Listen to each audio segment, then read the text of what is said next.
Hey, so I think that I should be in plain view. But anyway, it's KB, aka Ryan, and so still haven't quit smoking cigarettes. Well, anyway, so let's talk a little bit about, uh, admittance and admitting that we're powerless over things. Uh, this can relate to step one. We admitted that we were powerless over drugs and alcohol, and our lives had become unmanageable. Okay, so you know the first thing there that sticks out is powerlessness, and what are the things that we're powerless over? What are things that we need to let God control, uh, and what are things that we can control? I got this from a sermon today, but you can tie it right into the steps. So, the first step is what they say you have to get 100% right, and that's admitting you're powerless, and that no matter what, when you put a drink or a drug into you, that you lose all control, and usually something has to stop you, and you can't stop yourself, and that's complete powerlessness. That's what makes it a disease. There is the first part to the disease, which is, physical.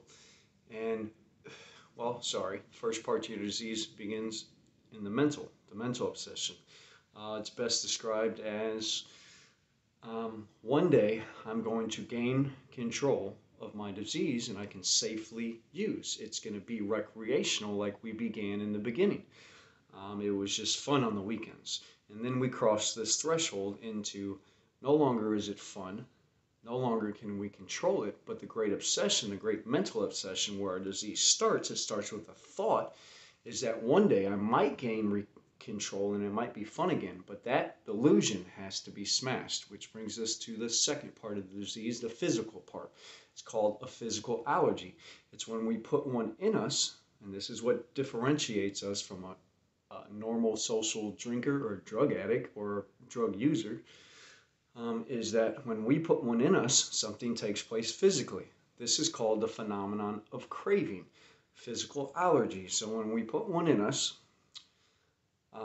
we develop a craving, and that is best described as we can't stop once we've put one in us. So for the non-addict or non-alcoholic out there, they seem to think that it's a matter of willpower. Yes, the first decision to pick up after a significant amount of time, sober or free from drugs or alcohol, that first choice to pick up is free will. But after that, it's kind of like we're not responsible for an addict because we can't stop.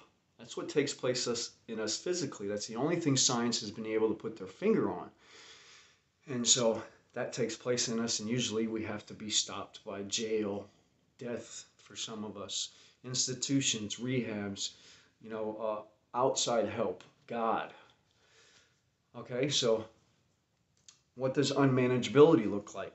We have admitted we are powerless over drugs and alcohol, and our lives have become unmanageable. Unmanageability can be something as simple as I'm speeding because of my addiction, I'm getting a ticket, I'm late for work, I'm missing days for work, all the way up until death, jail. So this is step one, and this can relate to regular life as well. What are the things that we are powerless over? We're powerless over other people. We're powerless how they feel towards us. Sometimes we can change that with our behavior.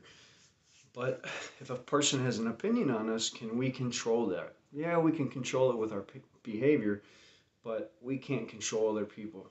Maybe that's a poor example. But we cannot control others. We can't control what the media says. There's many things we can't control, but what can we control? We can control whether or not we put a drug or a drink inside of us. We can control our behavior. We can control our emotions, the way we react towards other, our anger. Any of these things we can control. Now, what are things that we need to let God control? Okay? A lot of things. What are things that we need help from God with? Our addiction. our grieving, our mourning, all these things, our anxieties, our worries, we can give to God, but we can do our part and try to familiarize ourselves and try to practice the things that we can change. And so, it's healthy to make a list of the things you can change. It's healthy to make a list of the things that you are powerless over.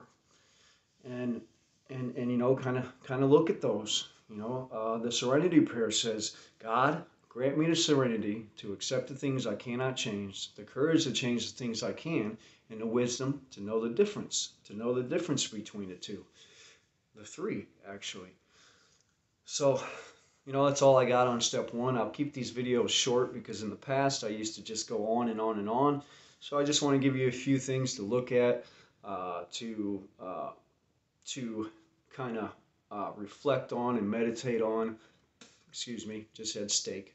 It was delicious. And that's all I got. So I love you guys out there. These videos I'll be posting soon. I don't know when, but stay warm. Double mask up. Do whatever you got to do, and keep praying. I love you. Bye.